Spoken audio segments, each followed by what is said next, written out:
Hello and welcome to 5 Steps to Chest X-Ray Interpretation. My name is David Woodruff. I am the president of Ed for Nurses, where we empower nurses to become extraordinary. Join us online at www.edfornurses.com. Today I want to talk to you about chest X-ray interpretation.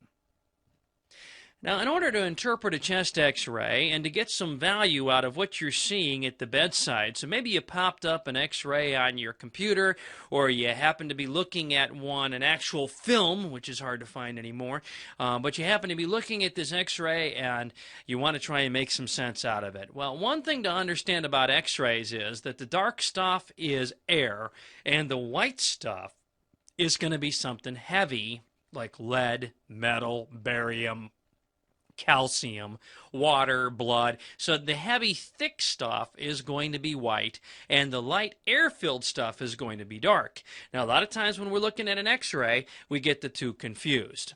So here are some of the things we ought to be looking for on our chest X-ray. This just shows you a bevy of different things here that you might want to assess for. Some of the important things are we want to assess the lungs and make sure that lung is fully expanded, comes all the way down to the diaphragm. Go down to the bottom of that X-ray, the bottom part of the lungs there that are expanded. So the lungs are the dark areas on that X-ray. Notice you have a very nice diaphragm at the bottom. You see how the diaphragm drifts across and comes down on the corners there? Nice diaphragmatic arch, and then the costophrenic angles are also labeled here. See the costophrenic angle toward the heart in the middle, and then we see a costophrenic angle over on the left-hand side of your screen that is showing the bottom part of that diaphragm and the bottom part of the lung. We should see sharp costophrenic angles. We should see the lung fully expanded, and the lung tissue should look pretty dark like what we're seeing here. Some of the other things that are identified on this X-ray are the heart, and that's another thing to assess, because a lot of times you'll assess a big heart, which can tell you your patient may have heart failure. Also be looking at the abdomen, and you may see some things happening in the abdomen as well. These could be clues that are telling you that you got something going on here. Okay, now let's get into the actual interpretation using a 5-step method and look at some X-rays, and hopefully you pick up some pointers that you can use the next time you encounter a chest X-ray on your patient. Now let's take a look at our 5 steps to chest X-ray interpretation. First of all, what we're going to do is to assess the lung for full expansion. So we're going to look at that lung tissue and trying to trace it all the way out to both sides there, and we're trying to be able to assess whether or not that lung is fully expanded. Next, we're going to assess the pleura. So we're going to see that that pleura comes all the way down to the diaphragm. We get nice costophrenic arches and nice diaphragmatic arch and costophrenic angles.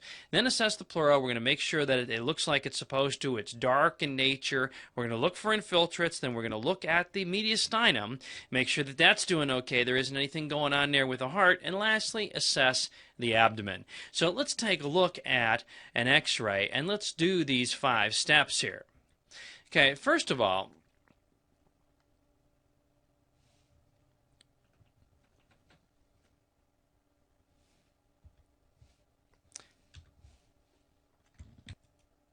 let's take a look at this chest X-ray here. Now, what we have going on in this patient here is we've got some kind of hyper-expanded lung. So let's go through our 5 steps. First of all, we're going to assess for lung expansion. So we're looking at those lungs. We're following them down to the diaphragm.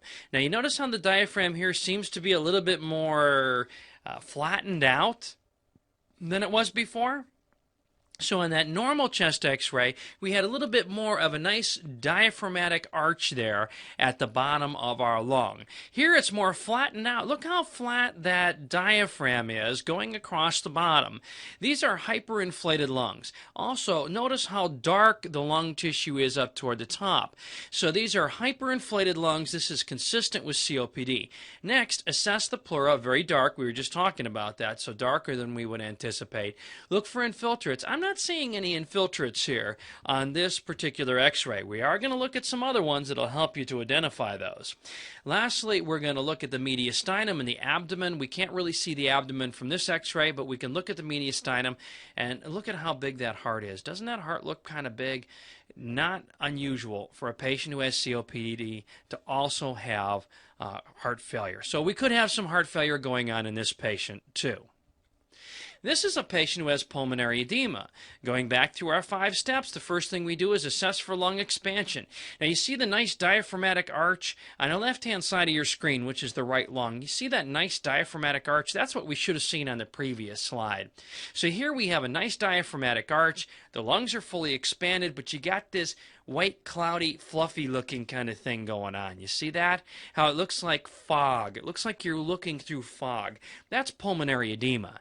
Notice that we've got this white, cloudy, fluffy looking stuff going on up about 3/4 of the way on the right and about maybe 1/3 to halfway on the left.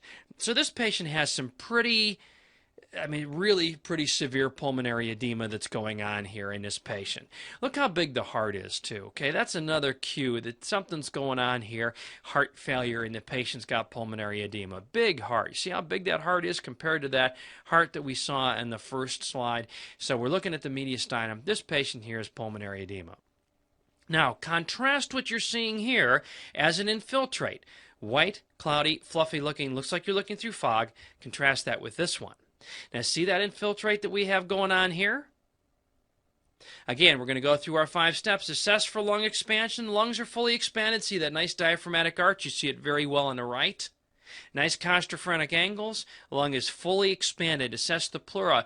Pretty dark up there toward the top, but basically pretty clear, except for this thing we got going on here on the right lung, which is on the left side of your screen.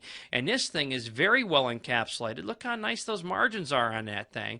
And it's very bright white. So this is a very thick infiltrate. This patient here has pneumonia. Look at that, how enormous that heart is. That heart is just huge in this patient. Can't really see the abdomen going on in this particular x-ray. This is a patient who has a pneumothorax. Okay, now again, you know, a lot of these slides, it's kind of hard to get an x-ray to come out good when you're looking at it here on a screen on a video. But lungs are expanded. Okay, we have a nice diaphragmatic arch, nice costophrenic angles. Where'd the heart go? Okay, this is a PA view. It's looking from the back toward the front. That's why you're not seeing the heart as well.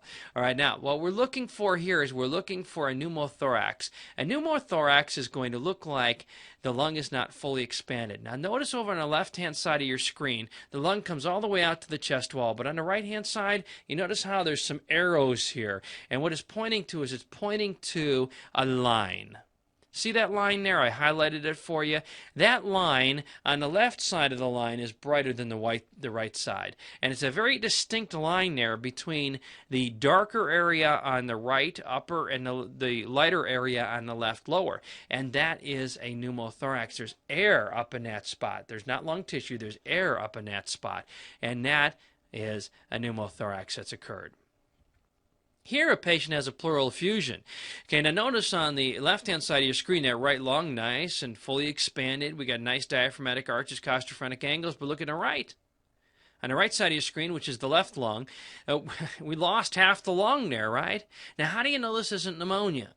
We know it isn't pneumonia because we see the pleura pulling away from the chest wall. Let me highlight it for you.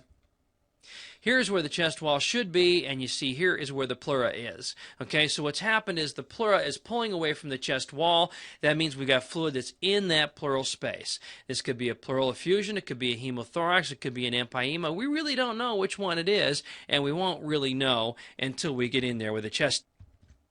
Lastly, now this patient has ARDS. You see just kind of a whiteout on the chest x-ray going on from top to bottom. Again, a PA picture. You notice you don't see the heart very well because we're looking from the back toward the front. What is going on there in the upper left-hand part of your screen? Interesting, isn't it? Big black hole. That should be a big black thing that should be air there, right? Except notice, you see that little line, white line going through there? That's one of your EKG leads. That's missing too. This is a defect on our chest x-ray. Okay, I know that was brief, but use those 5 steps to assess your patient's chest x-rays. Hopefully, it'll help you to pick up some things that you might be able to use in your practice so that you can start looking at them and getting more information about your patients. My name is David Woodruff. Visit us online at edfornurses.com and find out more. Thanks for joining me. Until next time, bye now.